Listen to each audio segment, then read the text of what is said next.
आज हम पढ़ेंगे क्लास 7th का ओल्ड एडिशन का सेकंड चैप्टर पृथ्वी के अंदर। देखो, आपको पता है कि हमारी पृथ्वी गतिशील है। बिल्कुल, हमारी पृथ्वी गतिशील ग्रह है। इसके अंदर और बाहर निरंतर परिवर्तन होता रहता है ना। देखो, यहाँ पे बस सीधी बात है, ये हमारी पृथ्वी है, ये हमारी पृथ्वी जो है गतिशील है। ओके, गतिशील है। इसके अंदर और इसके बाहर परिवर्तन हो रहा है, जैसे कि पहाड़ वगैरह बन गए, है ना। वो तो धीरे धीरे जैसे भी हुआ होगा, पर हुआ तो है ना बाहरी रूप से। ओके, और अंदरी रूप से जो है आपके अंतर रूप से क्या हो रखा है, पृथ्वी में भी परिवर्तन है। भूकंप आ गया, अंदर से ही तो कंपन होके आया ना, है ना। उसने बाहर परिवर्तन कर दिया। ठीक है, तो पृथ्वी के आंतरिक भाग, जैसे कि ये है पृथ्वी, जिसमें मेंटल है आपका, क्रोड है आपका, पर्पटी है आपकी, स्थल मंडल है, आंतरिक क्रोड है। तो ये पृथ्वी का एक स्वरूप बता रखा है। जैसे यहाँ पे लाल से बाह्य क्रोड बता रखा है, फिर ये येलो से मेंटल क्रोड, मेंटल सीमा बता रखे हैं, स्थल मंडल बता रखे हैं। तो अभी घूमने की ज़रूरत नहीं है, अभी बताऊंगी अच्छे से, बस समझ लो। सबसे पहले कुछ फैक्ट जान लो। विश्व की सबसे गहरी खान साउथ अफ्रीका में स्थित है, जहाँ पे 4 किलोमीटर की और की खुदाई की गई होगी। तेल की खोज में इंजीनियर 6 किलोमीटर की गहराई तक इसको खोद चुके हैं। पृथ्वी के केंद्र तक पहुंचने के लिए जो बिल्कुल भी असंभव है। ठीक है, तो आपको समुद्र की सतह से 6000 किलोमीटर की गहराई तक इसे तक खोदना होगा। ठीक है, तो विश्व की सबसे गहरी खान दक्षिण अफ्रीका में जो है खोदी गई थी 4 किलोमीटर, फिर 6 किलोमीटर खोद दिया था। ठीक है क्या? ओके, अब है सबसे मेन पॉइंट, पृथ्वी का आंतरिक भाग। एक प्याज की तरह पृथ्वी की एक के ऊपर एक संकेंद्रित परतें होती हैं। पृथ्वी की सतह सबसे ऊपर परपटी कहते हैं, और यह सबसे पतली परत होती है। यह महाद्वीप की सहमति में 35 किलोमीटर एवं समुद्र की सतह में 5 किलोमीटर तक है। महाद्वीपीय सहमति सिलिका और एल्यूमिनियम जैसे, इसे समझाने का प्रयास करते हैं चित्र के माध्यम से। सपोज एक साफ सुथरा चित्र बनाते हैं।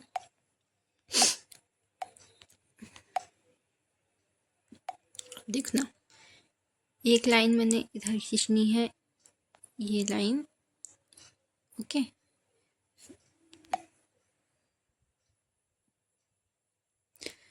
फिर इसके बाद मैंने यहाँ पे इसकी 3 लेयर बनाई। ठीक है, ओके।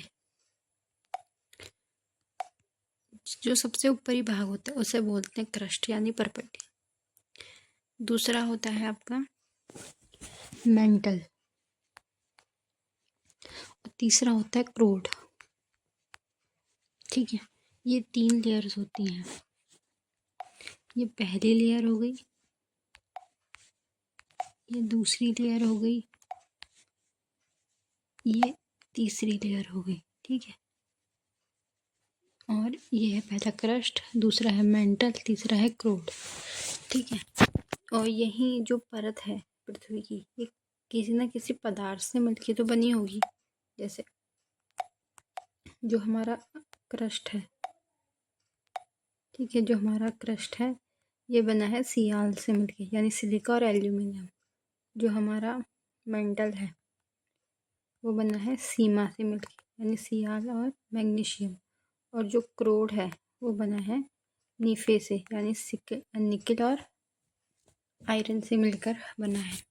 ठीक है, तो आपको अब चित्र कैसे बनाना है ध्यान रखिएगा। 3 परतें बनाओ छोटी छोटी सी।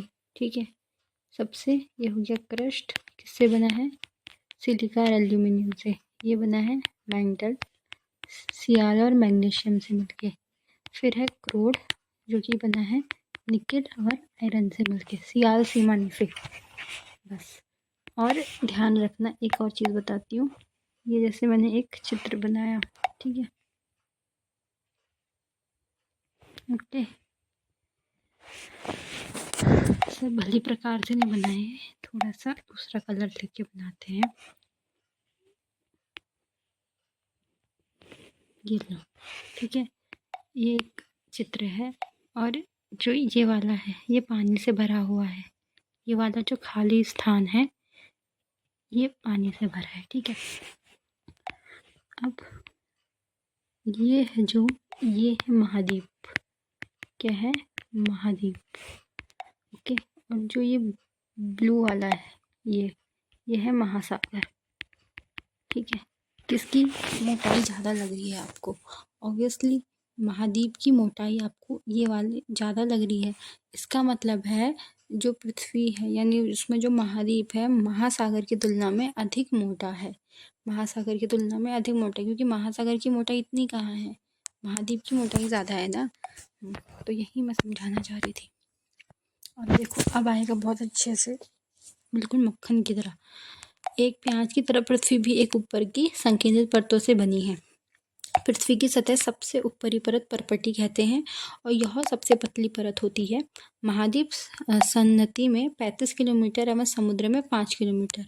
ठीक है, तो अभी जैसा वो चित्र बनाया था मैंने, ठीक है, तो ये जो महाद्वीप है में 35 किलोमीटर और ये जो आपका पानी है महासागर इसमें 5 किलोमीटर की गहराई पे पाया जाता है। सिलिका एवं एल्यूमिनियम जैसे खनिजों सियाल सिलिका एल्यूमिनियम कहा जाता है। महासागर पर्पटी मुख्यतः सियाल और मैग्नीशियम से बनी है, इसीलिए इसे सीमा सिलिका और मैग्नीशियम कहा जाता है। पर्पटी के ठीक नीचे मेंटल होता है, 29 किलोमीटर की गहराई तक फैला होता है। इसकी आंतरिक परत करोड़ है। ठीक है, तो जो हमारी दूसरी लेयर है, ये पहली लेयर है क्रस्ट, ये मेंटल है, ये 2900 किलोमीटर तक गहराई पर है। ठीक हो गया। पृथ्वी का आयतन का लगभग 1% हिस्सा पर्पटी है। कितना? 1% हिस्सा पृथ्वी के आयतन का 1% हिस्सा जो है पर्पटी है, 84% मेंटल है और 15% करोड़ है। और पृथ्वी की त्रिज्या 3371 किलोमीटर है। ठीक है, कितनी है? 3371 किलोमीटर। तो पृथ्वी के आयतन से नापना है इसको, जैसे यहाँ लिखो पृथ्वी के आयतन से आयतन लेना है और आयतन को आपको 100% मानना है। ठीक है, इसी 100% में से 1% जो है पर्पटी है। ठीक है, 84% मेंटल है और 15% आपका करोड़ है। ठीक है, फिर जो है आपका जो त्रिज्या है, त्रिज्या अगर हम त्रिज्या की बात करें तो त्रिज्या है 6371 किलोमीटर। बस इतना याद रख लेना। ठीक है, पृथ्वी की त्रिज्या लगभग 3500 किलोमीटर है। यह मुख्यतः निकल एवं लोहे से बनी है, जैसे निकल और फेरस यानी आयरन होता है से कहते हैं। केंद्रीय करोड़ का तापमान दाब काफ़ी ऊंचा होता है। जो केंद्रीय करोड़ होता है ना, करोड़, उसका टेम्परेचर और उसका प्रेशर काफ़ी उच्च होता है। क्या होता है? उच्च होता है। फिर आते हैं शैल और खनिज में। ठीक है, ओके, पृथ्वी की पर्पटी अनेक प्रकार के शैल से बनी है। पृथ्वी की पर्पटी वाले खनिज पदार्थ किसी प्राकृतिक पिंड को शैल कहते हैं। जो खनिज का पदार्थ है तो किसी प्राकृतिक पिंड को हम शैल कहते हैं। शैल किसे कहते हैं? खनिज पदार्थ के किसी प्राकृतिक पिंड को हम शैल कहते हैं। पृथ्वी के पर्पटी अनेक प्रकार के शैलों से बनी है। पृथ्वी के पर्पटी अनेक प्रकार के शैलों से बनी है। पृथ्वी की जो पर्पटी है अनेक प्रकार के शैल से बनी है। पृथ्वी की पर्पटी खनिज पदार्थ के किसी प्राकृतिक पिंड को शैली कहते हैं। शैल विभिन्न रंग, आकार और गठन की हो सकती है। तो यहाँ पे कहा जा रहा है जो पृथ्वी है अनेक प्रकार के शैल से बनी है। शैल क्या होते हैं? एक प्राकृतिक जो आपके पिंड होते हैं खनिज पदार्थ के, उन्हें ही शैल कहते हैं। इसमें रंग, आकार और गठन हो सकते हैं। इसकी भिन्नता क्या है? रंग, आकार और गठन यानी कलर, साइज, ठीक है, उसका टेक्सचर जो है अलग हो सकते हैं। मुख्य रूप से 3 प्रकार के शैल होते हैं: आग्नेय, इग्नियस, सेडिमेंट्री अवसादी और शैल एवं कायंत्र जो कि मेटामॉर्फिक शैल कहलाते हैं। इग्नियस लैटिन शब्द इग्निस से निकला है जिसका अर्थ है अग्नि। सेडिमेंट्री का अर्थ है स्थिर और मेटामॉर्फिक जो ग्रीक से निकला है उसका जो है जिसका अर्थ है रूप में परिवर्तन। मुख्य रूप से जो है आपके द्रवित मैग्मा ठंडा होकर ठोस बन जाता है, यानी जो ये हो गया आपका लावा, ये ऊपर का जो भाग है क्रेटर कहलाता है और इसी लावे के अंदर होता है। सबसे पहले लावा बनने से पहले मैग्मा होता है। तो ये जो मैग्मा है, ठीक है, ये मैग्मा जब आएगा बाहर तो ये ठंडा भी हो जाएगा, या फिर जो मैग्मा है वो अंदर ही ठंडा हो जाएगा। तो जो ये ठोस हो जाता है और यही आग्नेय शैल कहलाता है, जिन्हें हम प्राथमिक शैल कहते हैं। आग्नेय शैल दो प्रकार के होते हैं, अंतर्भेदी और बहिर्भेदी। नाम से ही स्पष्ट, अंतर माने अंदर, बहिर् माने बाहर। क्या आप ज्वालामुखी से निकलने वाले लावा की कल्पना कर सकते हैं? वास्तव में आग की तरह लावा द्रवित मैग्मा में लावा है जो पृथ्वी के आंतरिक भाग से निकल के सतह पे आता है। जब द्रवित लावा पृथ्वी की सतह पे आता है तो यह तेजी से ठंडा होकर ठोस बन जाता है। परपटी इस प्रकार से बने शैल को बहिर्भेदी आग्नेय शैल कहते हैं। इसकी संरचना बहुत महीन दानों वाली होती है। उदाहरण के लिए बेसाल्ट। दक्कन पठार बेसाल्ट शैलों से ही बना है। द्रवित मैग्मा कभी कभी भूपृष्ठ के अंदर गहराई में ही ठंडा हो जाता है। इस प्रकार के ठोस शैलों को अंतर्भेदी आग्नेय शैल कहते हैं। धीरे धीरे ठंडा होने के कारण ये बड़े दाने का रूप ले लेते हैं और ग्रेनाइट ऐसे ही शैल का उदाहरण है। मसालों तथा दानों का चूर्ण बनाने के लिए जिन अपघर्षण पत्थरों का उपयोग किया जाता है वे ग्रेनाइट बने होते हैं। शैल लुढ़ककर, चटककर तथा एक दूसरे को टकरा के छोटे छोटे टुकड़ों में टूट जाते हैं। इन छोटे कणों को हम अवसाद कहते हैं। ये अवसाद हवा, जल आदि के स्थान पे एक स्थान से दूसरे स्थान पे पहुंच के जमा कर देते हैं। ये अदृढ़ अवसाद दबकर एक ठोस कठोर होकर शैल की परत बनाते हैं। इस प्रकार शैलों की अवसादी शैल कहते हैं। एग्जाम्पल के लिए बलुआ पत्थर रेत के दानों से बनता है और इन शैलों में पौधे, जानवरों एवं अन्य सूक्ष्म जीवाणु जो कभी इन शैलों पे रहे हैं जीवाश्म भी हो सकते हैं। आग्नेय एवं अवसादी शैल उच्च ताप के कारण कायांतर शैलों में परिवर्तित हो सकती है। एग्जाम्पल के लिए चिकनी मिट्टी, स्लेट एवं चूना पत्थर संगमरमर में परिवर्तित हो जाते हैं। ठीक है, तो एक बार इस पैराग्राफ को सही से समझो। ठीक है, पढ़ तो दिया मैंने। देखो, 3 प्रकार की शैल होती है, आग्नेय, अवसादी और कायांतरित। आग्नेय को जो कहते हैं इग्नियस, अवसादी को सेडिमेंट्री और कायांतरित को मॉर्फोरिक। आग्नेय जो है मैग्मा लावा से ठंडा होके बनता है। अवसादी चटक कर, टूट कर ये सब हो रहा है। और कायांतरित में उच्च दाब और ताप पड़ेगा तब कायांतरित शैल में परिवर्तित हो जाएगा। जो आग्नेय शैल है वो 2 प्रकार के होते हैं, अंतर्भेदीय और बहिर्भेदीय। ठीक है, और इसको मैंने ज्वालामुखी से आपको समझा दिया है। जैसे अंतर्भेदीय, जो मैग्मा अंदर है ये ठंडा हो जाएगा, अगर बाहर वो उठेगा तो ये बहिर्भेदीय हो जाएगा। ठंडा हो जाएगा बाहर आके तब बहिर्भेदीय कहलाएगा। तो ये प्राथमिक शैल होते हैं।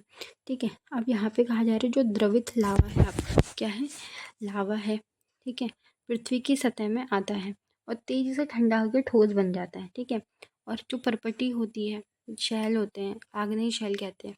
इसकी जो स्ट्रक्चर है महीन दानों वाली होती है, महीन दाने होते हैं इसमें। और एग्जाम्पल के बेसाल्ट हो गया, बेसाल्ट इसका एग्जाम्पल है। और दक्कन पठार इसी शैल के बने हुए हैं।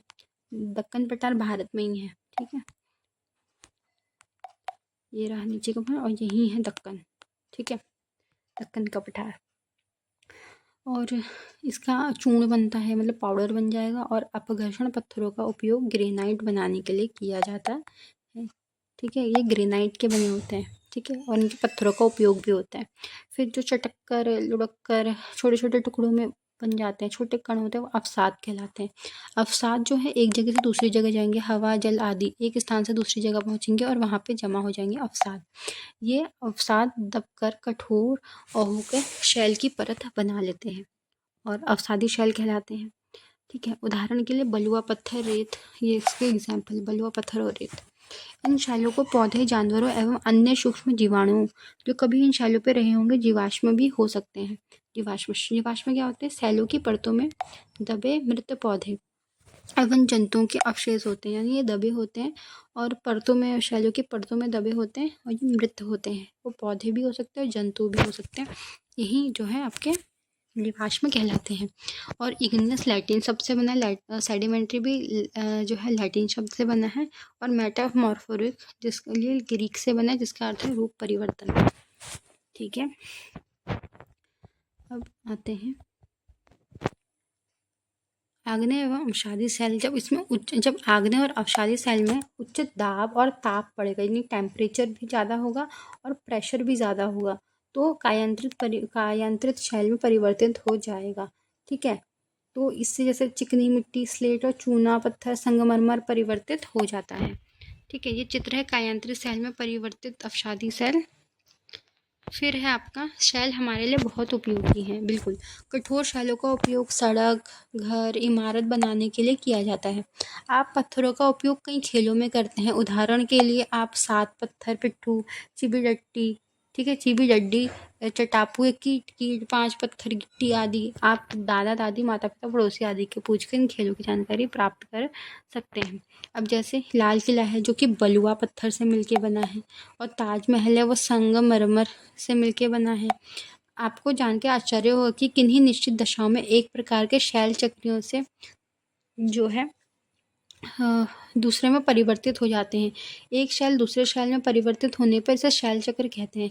आप जानते हैं कि द्रवित मैग्मा ठंडा होकर ठोस आग्नेय शैल बन जाता है, और आग्नेय शैल छोटे छोटे टुकड़ों में विभाजित अपसादी शैल बन जाएगा, और दाब पड़ेगा तो वो कायांतरित शैल बन जाएगा, और वहीं कायांतरित पुनः पिघल कर द्रवित मैग्मा बन जाएगा, और द्रवित मैग्मा पुनः ठंडा होकर आग्नेय शैल में परिवर्तित हो जाएगा। ठीक है, ये देखो, ये मैग्मा है, फिर अग्नि बना, फिर अवसादी बना। ठीक है, अवसादी के तलछटे, फिर कायांतरित में, फिर यही प्रोसेस जो है बार बार होती रहेगी। अभी बताऊंगी कैसे होती है। ठीक है, शैल विभिन्न खनिजों में बनी होती है। खनिज प्राकृतिक रूप से पाए जाते हैं जिसका निश्चित भौतिक गुणधर्म होता है। क्या होता है? निश्चित भौतिक गुणधर्म होगा, निश्चित रासायनिक मिश्रण होगा। तो निश्चित भौतिक गुणधर्म और निश्चित रासायनिक मिश्रण होता है। ठीक है, खनिज प्राकृतिक रूप से यही शैल होते हैं, और खनिज मानव जाति के लिए बहुत ही महत्वपूर्ण है। कुछ का उपयोग ईंधन की तरह होता है, जैसे कोयला, प्राकृतिक गैस, पेट्रोलियम। इनका उपयोग उद्योगों, औषधि एवं उर्वरकों में भी होता है, जैसे लोहा, एल्यूमिनियम, सोना, यूरेनियम, इनमें होता है। ठीक है, तो शैल जो है विभिन्न खनिजों से बनी होती है। खनिज प्राकृतिक रूप में पाए जाने वाले पदार्थ हैं जिनका एक निश्चित भौतिक गुणधर्म होता है, निश्चित रासायनिक मिश्रण होता है। खनिज मानव जाति के लिए बहुत ही महत्वपूर्ण होता है। कुछ का उपयोग ईंधन की तरह होता है, जैसे कोयला हो गया, नंबर 1 कोयला, प्राकृतिक गैस और पेट्रोलियम। ठीक है, और यदि उद्योग, औषधि, उर्वरक भी होता है, जैसे लोहा, एल्यूमिनियम, सोना, यूरेनियम, ये भी चीज़ें होती हमको दिखाई देती हैं। तो अगर आपसे ये पैराग्राफ अगर देखा जाए तो शैल क्या है? विभिन्न खनिज हैं जो कि प्राकृतिक रूप से क्या क्या पाए जाएंगे? भौतिक गुणधर्म और रासायनिक मिश्रण पाए जाएंगे। ठीक है, कुछ जो ईंधन है, ईंधन कुछ उपयोग ईंधन के लिए भी, पेट्रोल, गैस, कोयला, प्राकृतिक गैस। ठीक है, और कुछ उपयोग जो है औषधि, उर्वरक में भी होता है, जैसे लोहा, एल्यूमिनियम, सोना और यूरेनियम। ठीक है, अब यहाँ पे क्वेश्चनों की फॉर्म में हम यहाँ पे जो है मैं आपको बताने का प्रयास करूँगी। अब एक एक क्वेश्चन को ध्यान से सुनिएगा। पृथ्वी की कितनी परत है? 3 परत है। ठीक है, कौन कौन सी है भाई? क्रस्ट, मेंटल और कोर। शैल क्या है? शैल जो है एक प्रकार के खनिज होते हैं। क्या होते हैं? ये मैंने बताया ना कि शैल एक प्रकार के खनिज जिसमें भौतिक गुणधर्म और रासायनिक मिश्रण पाए जाते हैं। प्राकृतिक रूप से एक ऐसे पिंड होते हैं जिन्हें हम शैल कहते हैं। ठीक है, 3 प्रकार के शैलों के नाम बताएं। आग्नेय शैल यानी सेडिमेंट्री, मेटामॉर्फोरिक और इग्नियस, है ना, ये 3 है। बहिर्वेदी अंतर्वेदी शैल का निर्माण कैसे होता है? तो हम चित्र के माध्यम से समझते हैं। ये मैंने बनाया एक लावा, और इसके अंदर जो पदार्थ बन रहा है ये है मैग्मा। ये अगर यहाँ पे ठंडा हो जाता है अंदर ही अंदर, तो ये अंतर्भेदीय शैल कहलाएगा। और अगर ये फूट जाएगा और तब ये ठंडा होके यहाँ पे कुछ चीज़ें बनाएंगे, तो इसे हम बहिर्भेदीय शैल कह लेंगे, है ना। शैल चक्र से आप क्या समझते हैं? शैल चक्र एक ऐसी प्रक्रिया है जिसमें अंदर शैलों का जो निर्माण होता है उसमें एक चक्र बना होता है। जिस प्रकार से जैसे आग्नेय शैल होते हैं, इग्नियस रॉक, आग्नेय शैल से क्या बनेंगे? अवसादी की तलछट होगी। पहले तलछट वो टूटे फूटे ऐसे करके बनेंगे ना, फिर अवसादी शैल होगी, फिर यहाँ पे कायांतरित शैल का यहाँ पे निर्माण हो जाएगा। अब यहाँ पे आपको बता देती हूँ, जो आग्नेय शैल है, आग्नेय शैल के 2 प्रकार पढ़ लिया आपने, अंतर्भेदीय और बहिर्भेदीय। ठीक है, ये जो शैल है, ठीक है, बेसाल्ट इसका उदाहरण आपने पढ़ लिया होगा, है ना। फिर जो आपकी अवसादी सेल है, अवसादी सेल कैसे बनेंगे? एक स्थान से दूसरे स्थान पर तलछट इसकी आएंगे और वो एक जगह पे जमा स्थिर हो जाएंगे, तो वो अवसादी सेल कहलाएंगे। और कायांतरित सेल क्या होते हैं? कायांतरित सेल होते हैं जिसमें उच्च टेम्परेचर और प्रेशर बहुत ज़्यादा होता है, वो कायांतरित सेल कहलाते हैं। ठीक है। और शैलों के क्या क्या उपयोग है? शैलों के उपयोग क्या क्या है? हम इससे अगर इनसे कुछ पत्थर प्राप्त होते हैं, इमारतें बना सकते हैं, सड़क बना सकते हैं, है ना। कायांतरित शेल क्या है? कायांतरित शेल वो है जिसमें आग्नेय और अवसादी सेल में अगर उच्च ताप यानी टेम्परेचर और प्रेशर ज़्यादा पड़ जाए तो वही आग्नेय शेल है ना। द्रवित मैग्मा से बने शेल, द्रवित मैग्मा से आग्नेय। पृथ्वी की सबसे भीतरी परत क्या है? क्रूड। सोना, पेट्रोलियम, कोयला किसके उदाहरण हैं? आपको लिखना है। ठीक है। ये तो आप बताओगे। शैल है, खनिज है, जीवाश्म है, मैंने अभी बताया ना। ठीक है। तो ये खनिज के अंदर आते हैं वैसे तो। ठीक है। शैल जिसमें जीवाश्म होते हैं, क्या होंगे? जिसमें जीवाश्म होते हैं। जीवाश्म किसमें होंगे आपके? कायांतरित में होंगे, आग्नेय में होंगे, किसमें होंगे? जल्दी बताना। पृथ्वी की सबसे पतली परत कौन सी? पर्पटी है सबसे पतली परत, है ना। ओके। यहाँ देखो जो शैल है, ठीक है, कायांतरित में ही होने चाहिए वैसे तो, देखा जाए तो। ये मैंने वैसे पढ़ाया तो था आपको। एक मिनट।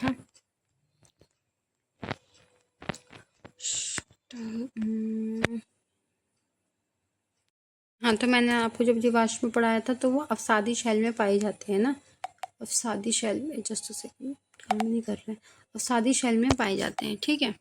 अब यहाँ पे ये जो है आपके क्रूड खनिज शैल है। ठीक है। तो यहाँ पे जो है आपका क्रूड किससे बनता है? आपका निकेल और फेरल से बनता है ना। तो निकेल और फेरल लिखा होगा यहीं पर।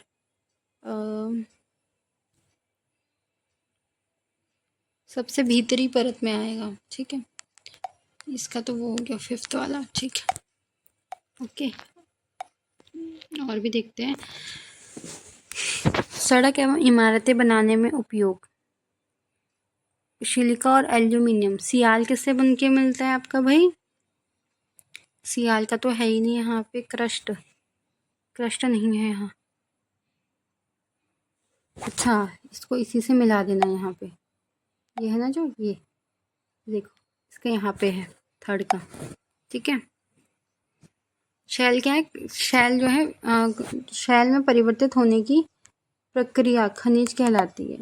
ये यहाँ पे आएगा, है ना। इस तरीके से आप इसको कर लेना। फिर एक कारण बताइए। हम पृथ्वी के केंद्र तक नहीं जा सकते हैं, क्यों? देखो ऐसे वाले क्वेश्चन करना ज़रूरी होते हैं। हम पृथ्वी के केंद्र तक इसलिए नहीं जा सकते हैं क्योंकि अंदर क्या है, जितना हम अंदर जाएंगे उतना ही टेम्परेचर बढ़ेगा। उतनी टेम्परेचर आप क्या बोलते हैं, हीट स्ट्रोक कर पाओगे? उसको नहीं कर पाओगे ना आप, है ना। ठीक है। और पृथ्वी के क्या वो करने का क्या प्रयास करें? देखो वो करने का, ये जैसे पृथ्वी है ना तो इसके 2 भाग करने का प्रयास कर, ऐसे ये बनाया और ये मैंने बनाया पृथ्वी का भाग। ठीक है। तो इसके बीच में एक यहाँ पे से जो है एक गड्ढा खोदने का प्रयास कर रहे हैं, खुदाई करने का प्रयास कर रहे हैं। तो ऐसा हो सकता है? नहीं हो सकता है। अवसादी शैल अवसाद से बनती है, बिल्कुल। अवसाद सेल अवसाद के तलछटों से तो बनती हैं। क्यों बनती हैं? क्योंकि आग्नेय शैल अवसादी सेल में परिवर्तित जब होंगे तो तलछट जो है एक स्थान से दूसरे स्थान जाएंगे। चूना पत्थर संगमरमर में बदलता है। क्यों? क्योंकि उच्च दाब पड़ेगा तो कायांतर शैल में परिवर्तन होगा, नहीं होगा, है ना। तो ये बहुत ही अच्छे से हमने चैप्टर कर लिया है। आई होप आपको ये अच्छा चैप्टर लगा हो। ठीक है। और यही आपको 11th क्लास में देखने को मिल जाएगा। Thank you so much.